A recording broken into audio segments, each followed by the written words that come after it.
একটা সময় ছিল যখন বাংলার পথ বলতে ছিল নদী, আর দূরত্ব মানে ছিল দিনের পর দিন হাঁটা। কিন্তু 1882 সালের একটি নির্দিষ্ট দিনেই বাংলার আকাশ বাতাস কেঁপে উঠেছিল এক অচেনা শব্দে। আজকের এই ভিডিওটিতে আমরা ফিরে যাব সেই দিনে, যেদিন বাংলাদেশের মাটিতে প্রথম ট্রেন যাত্রা শুরু করেছিল। 19 শতকের মাঝামাঝি সময় বাংলাদেশ তখনও ব্রিটিশ সাম্রাজ্যের একটি গুরুত্বপূর্ণ অঞ্চল। কাঁচামাল, নীল, পাট আর প্রশাসনিক নিয়ন্ত্রণের কেন্দ্রবিন্দু। নদী ছিল, কিন্তু নদী সবসময় বিশ্বাসযোগ্য ছিল না। বর্ষা, স্রোত, ঝড় সব মিলিয়ে যোগাযোগ ছিল ধীর আর অনিশ্চিত।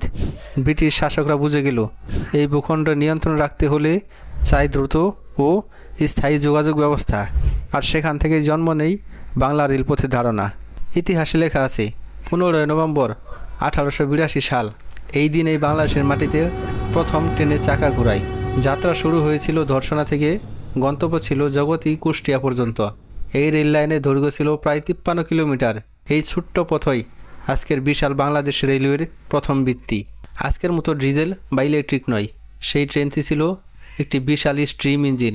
কয়লায় চলতো, পানি ছাড়া চলতেই পারতো না। ধোঁয়ার ছিটি ছিল তার ভাষা।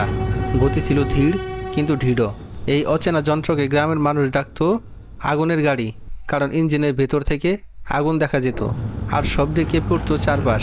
এই ট্রেনের মূল উদ্দেশ্য ছিল না সাধারণ মানুষের ভ্রমণ। এটি চালু করা হয়েছিল প্রশাসনিক কাজে, পণ্য পরিবহন, ব্রিটিশ কর্মকর্তাদের যাতায়াতে।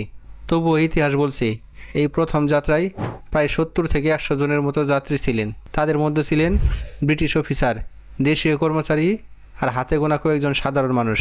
ভয় আর কৌতূহল এই দুটো নিয়ে উঠেছিলেন ট্রেনে। এই প্রথম ট্রেনের পর বাংলার রেলপথ ধীরে ধীরে ছড়িয়ে পড়তে শুরু করে।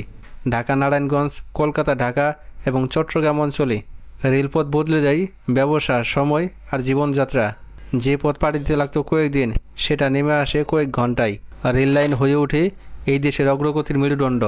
আজ আমরা যখন ট্রেনে উঠি, জ্বালানো দিয়ে বাইরে তাকিয়ে নির্ভীকভাবে সময় কাটাই, তখন হয়তো ভাবি না এই যাত্রা শুরু হয়েছিল 1882 সালের একটি ভয় আর বিস্ময় ভরা দিনে। একটি স্টিম ইঞ্জিন, কিছু সাহসী যাত্রী আর ইতিহাসে প্রথম চাকা ঘুরে। এই ছিল বাংলাদেশের প্রথম ট্রেনের গল্প। যদি আপনি ইতিহাসের এমন নীরব কিন্তু শক্তিশালী গল্প ভালোবাসেন, তাহলে ভিডিওটিতে লাইক করুন, চ্যানেলটি সাবস্ক্রাইব করুন, কারণ ইতিহাস থেমে থাকে না, শুধু সময় এগিয়ে চলে।